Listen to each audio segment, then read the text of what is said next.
Hello everyone, welcome back to the channel. So today we are going to continue our discussion on power amplifier, and we are going to practically see the basic difference between the power amplifiers and the normal small signal amplifiers. And then we are going to see what are different types of amplifiers. So first, to start with, so the basic difference between power amplifier and normal small signal amplifier. So whatever we have discussed in earlier classes were about small signal amplifiers, right? So in small signal amplifiers, the requirement is we have to get the amplification without any distortion. That means whenever a sinusoidal signal is given, that signal is to be amplified and we have to get the 360-degree waveform. That means if we are applying a sinusoidal signal, then the output should also be a sinusoidal signal with 360-degree waveform. That means we should get the full waveform across the output. There should not be any distortion, right? But in case of power amplifier, it is not the case. In case of power amplifier, the requirement is to boost the output load. So let's see what are the basic differences we will face during the analysis of power amplifiers and small signal amplifiers. So in case of small signal amplifiers, if we consider, then the voltage gain AV is given by beta times of RC by R input, if you remember. So now here, in case of normal amplifiers, we should have number one, thin base. So why thin base? Because if we have thin base, then the amount of amplification will be more. That means beta value will be higher. So we'll be having minimum 100 or more than 100 value. Lesser the size of the base, more will be the amplification. Number two is input resistance should be less than the collector resistance. That means Rin should be less than RC. So from the formula itself, it is obvious. If you increase the value of RC more than Rin, then the amplification will be more. Then number three is low collector current. That means RC value should be almost around 1 milliampere. Because if we have low current, then we can have more voltage. So for more voltage means high collector load, and for coupling, RC coupling here. So these are the conditions for small signal amplifiers. Now moving ahead with the power amplifiers. So in power amplifier, our requirement is we have to have large power across the output, right? Or we have to deliver large power across the load. So that means if we require large power, that means we require high amount of current. Here the conditions should be like power transistors are larger in size. For example, this is one example for power transistor. So the larger in size, why? Because they will produce more amount of current. As they produce more amount of current, so more amount of heat will be generated and more amount of heat should be dissipated so that the transistor is not harmed by high amount of current. So that is why the size should be larger. Then second is, in earlier case we require thin base, but here we require thick base. So the value of beta is low. That means between 20 to 50. Then third is, here we require RC coupling and here we require transformer coupling. Why we require transformer coupling? I will get to that.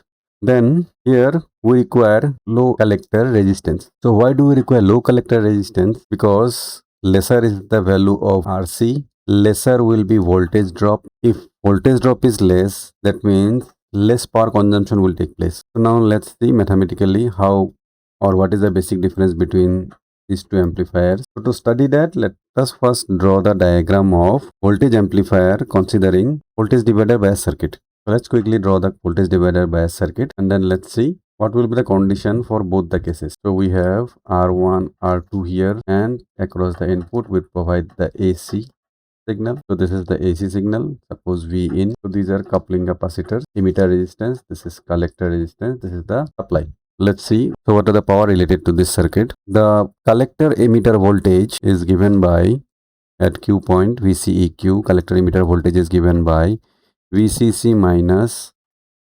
ICQ RC plus RE. This is VCEQ. So VCEQ is nothing but total VCC minus the drop across this resistance and the drop across this resistance. So this is equation 1. Next, if we see the total DC power that is applied or supplied to the transistor will be given as VCC into ICQ. So this is the power that is provided to the transistor. Now DC power input to the transistor is given by VCEQ ICQ. So the power supplied to the transistor then minus the power input to the transistor is nothing but the power wasted is given by VCC ICQ minus VCEQ ICQ. Now here if we take common ICQ, then we have VCC minus VCEQ. So from equation 1, if we see VCC minus VCEQ will be ICQ, then we have RC plus RE. Now if we consider both of the ICs together, so IC square Q RC plus RE. Okay, so this is the power loss. This power is getting wasted in heating the resistors. So this is the power loss that is occurring in a normal transistor whenever we are considering it for amplification, right? So if this much of power is getting wasted, then obviously we are not going to get enough power to drive our load, right? In order to get rid of this power loss, what we have to do? We have to either make RC 0 or RE 0. Now coming to RE, if we neglect or remove RE or short circuit RE, then what will happen? The stability of the circuit will be lost because the stability of the circuit is getting maintained by the value RE. That is why it is also called as emitter bias circuit, right? So this is not possible. On the other hand, what we can do? We can make RC equals to 0. If we make RC equals to 0, then across the output, we have both the resistance RC and RL in parallel. So if we make this 0, at the same time, load resistance will also be 0. So if the load resistance is 0 or we are not being able to transfer the power to the load, so in either case, both are not possible. Yes, one thing what we can do is we can make use of inductor instead of resistor, where the impedance will have value, but the impedance value is due to the inductance, where the DC resistance is 0. So in this way, what we are doing for the AC, our requirement is AC only. So for the AC, the circuit is having a value of RC, right? Because it is having an inductance. But for the DC condition, the value of RC is 0, right? So by this, what we are doing? We are neglecting the value of RC. That means we are increasing the efficiency of the circuit. So that is why in case of the power transistor, we use transformer coupling, as I have mentioned earlier. Because in transformer coupling, instead of using a resistor, we are using an inductor, and that is producing the same effect, but on the other hand, it is neglecting or eliminating the resistance value, which is on the other hand increasing the efficiency of the transistor. Okay, so this could be the solution. So now if we compare the voltage amplifier and power amplifiers, then let me first write down the table and then we'll discuss. Now let's amplifier and power, voltage amplifier and power amplifier. So number one, if we see the current gain, as we have already discussed, in case of the voltage amplifier, the gain should be high, which should be more than 100. And here the gain should be low, within 20 to 50, right? Then collector load, RC. So RC should be high. So we have around 10 kilo ohm value. And in case of power amplifier, it should be low.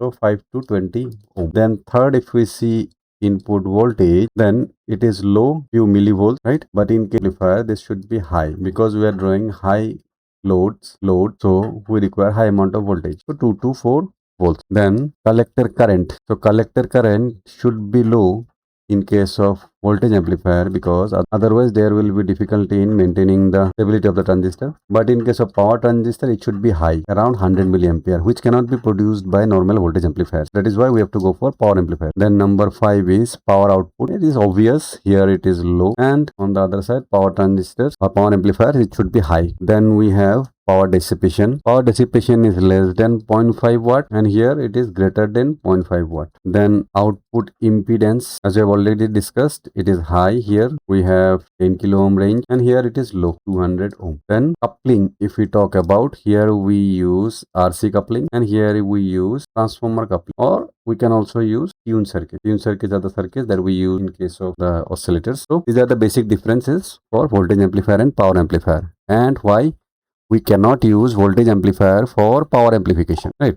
So I hope you have understood up to this. So now there are a few terms like which we come across during power amplifiers. So out of those, first one is collector efficiency. So collector efficiency represents the ratio of AC output signal to the zero signal power or DC supply. So for power amplifiers, collector efficiency must be maximum. Then we have power dissipation capacity. So power dissipation capacity means the ability to dissipate the heat developed due to high current. So it should be also high in case of the power amplifiers. Then last one is distortion. So these are the few terms which we face across power amplifiers. So distortion means it is defined as the change of output waveform from the input waveform of the amplifier. So that means, as I have told you, in case of the normal amplifiers, we have 360-degree across the output, but in case of power amplifiers, it is not necessary that we are going to get 360-degree out. So moving ahead, let's see what are the basic difference between the types of amplifiers. So types of amplifiers, we have class A, then we have class B, then combination of class A and class B is called as class AB, which is neither class A nor class B. Then we have class C, and then finally we have class D. So class A means this is a power amplifier, but it behaves similar to the voltage amplifier. So across output we are going to get the full signal, that means 360-degree out. Class B means now we are not going to get the negative cycle, we are going to get only the positive cycle, because if we talk about operating across the load line, so suppose this is your load, this is a load line, this is the output collector current VCE. So now class A will operate in this region. That means if we apply AC signal across the output also, we are getting the same AC signal. Class B amplifier operates across the cutoff region. So we are going to get only the positive cycles. The negative cycle will be eliminated. Okay. So that means it is 180-degree. Class AB means combination of both. That means we are going to get within 180 to 60-degree. That means it is not 180-degree, neither 360-degree. That means we are going to get obviously the positive cycle and some amount of your negative cycle. Okay, so this is class AB. Then class C means it is less than 180-degree. So we are going to get a partial positive cycle.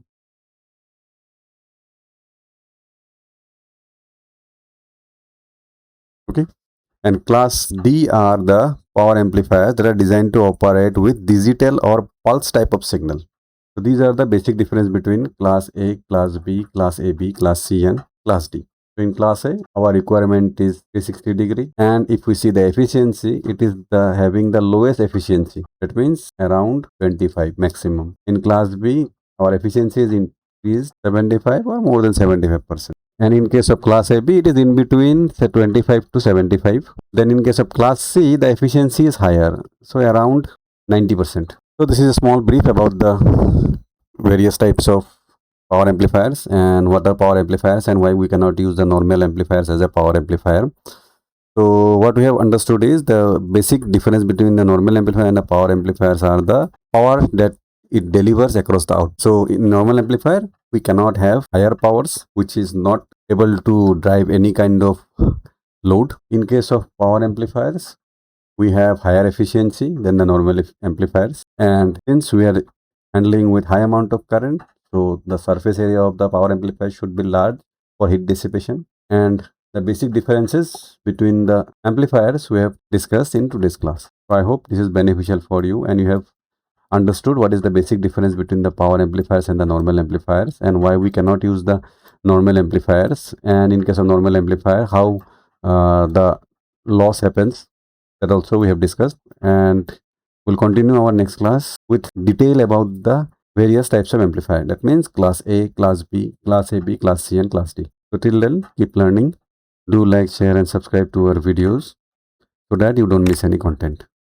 Thank you for joining. Keep learning.